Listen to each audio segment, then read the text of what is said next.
Alfred Naro, 5-minute call. Thank you, Mr. Speaker. I thank you for the call and look forward to having a call on this budget speech, even if it is only 5 minutes. And Mr. Speaker, I just want to commend the previous speaker because actually when Mika Whaitiri was talking, actually it's the first time I've actually heard the strategies coming from the opposition and from the Labour Party, talking about the things that actually that they will do rather than just opposing. And so can I commend her for putting up the strategies? Don't always agree with all of them, but I think it's great that actually we're hearing strategies that are being put forward. What I want to talk about, Mr. Speaker, is that this budget of 2015 and the responses, not from the House, but actually from the community, from the heart of the people that are out there, for the people who work every day with our communities, with our families, whether it be in business, whether it be in tertiary training or education and health, and other forms of services as well. Mr. Speaker, the Friday we were with the Deputy Prime Minister, the Minister of Finance himself. We're in South Auckland at AUT University at the Manukau campus, and we were holding a forum for post-budget with the Pacifica community. What was encouraging, Mr. Speaker, was the comments that came afterwards, but also to when the Deputy Prime Minister spoke. He spoke in ways to say this budget tries to move forward. It makes changes, for instance, in regards to the baseline of benefit changes and increases that are there. $790 million over a period of 4 years is significant. And though it's been spoken about as being $25 is not much, that increase has not happened in 42 years, Mr. Speaker. So that's significant as well. So, and the reason why the comments about 10 months, let's talk about that just really briefly. Part of that process, as the honourable member there, Mr. Whawhoi, will know, is that you have to first of all go through legislation. Then you have a process, and this is for the listeners out there to hear for, and then submissions to be heard over 3 months. Submissions to be heard, then after that the legislation comes back into the House, has its reading, and then after that then it goes through the administration changes after the royal assent, and so therefore April the 16th is an appropriate way. It's no different to the what you call GP visits for under 13. We announced it in 2014, now came out in 2015. It's appropriate because we need to make sure we have the administration side, we have the commitment that's there to achieve that. So it's actually no different to that process as well. So we believe that process is appropriate, it's adequate, it is meeting the needs. And like we said, when you haven't changed something for 42 years, you've got to do it right. And so you can't say, why is it taking 10 months when you haven't done it even in Labour's time? 42 years, I think it's quite significant, and we think that's important as well. Mr. Speaker, what often isn't talked about in areas, and I just want to make some comments about this, is that the economic growth forecast is at 2.8%, and that's significant.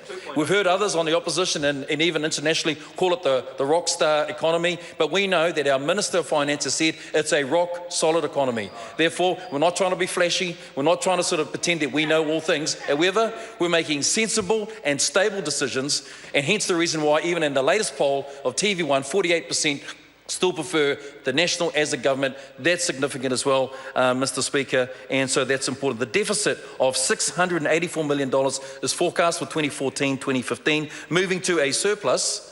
And the question was asked about a surplus of $176 million in 2015-2016, growing to a $3.6 billion surplus in 2018 and 2019. We think that's quite significant. We think that's really important, Mr. Speaker, as well. I also want to just talk about average wages are expected to rise to $63,000 a year by mid-2019 and an increase of 12.5%. Now that's significant because we still know and we're still clear that the wage increase, the average wage increase is above inflation, and that's significant as well because we know what's important to our families and to our homes is to ensure there are enough resources coming in as well.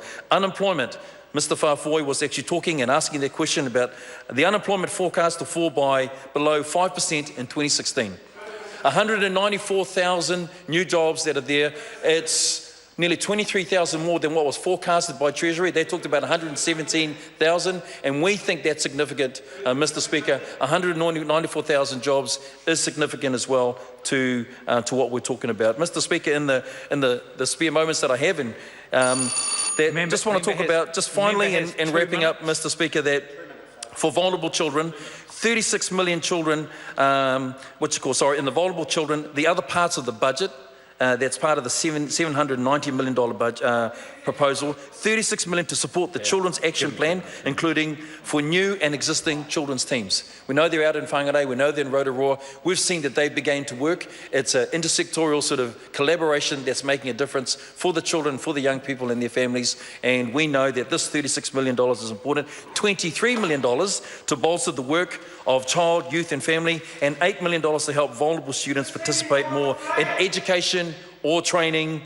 and lifting achievement. These things are absolutely significant and important as well. When we talk about early childhood education in schools, we see the total spent is $10.8 billion. $10.8 billion by 2015-26 on early childhood primary secondary education, and at the moment $74.9 million for early childhood education to enable more children to be able to attend. We know, Mr. Speaker, that when children go to school and are well equipped and prepared, by having in the early childhood education sector, we've increased the participation rates, and Mr. Speaker, up to at least 25% from what they were before. We think they are making a difference, and it's quite significant. The other one that's dear to my heart, there are 300 extra trade academies that are also to places being added to support students to achieve NCA level 2. Mr. Speaker, this is a great opportunity to be able to... If he wants to. The member can keep going if he wants to for a little while yet. I'll tell him when to stop. 30 seconds. Well, in the brief moments that I have, Mr. Speaker, I just want to then sort of touch on a couple of things, and that's in particular to health. And I think these things are quite important, Mr. Speaker. An additional $1.7 billion for new public health services, which do include over the next 4 years increasing the government's total health investment. Mr. Speaker, I think that's important. I'm a member of the Pacific Prostate Cancer Foundation, and getting health messages out to our community is critical.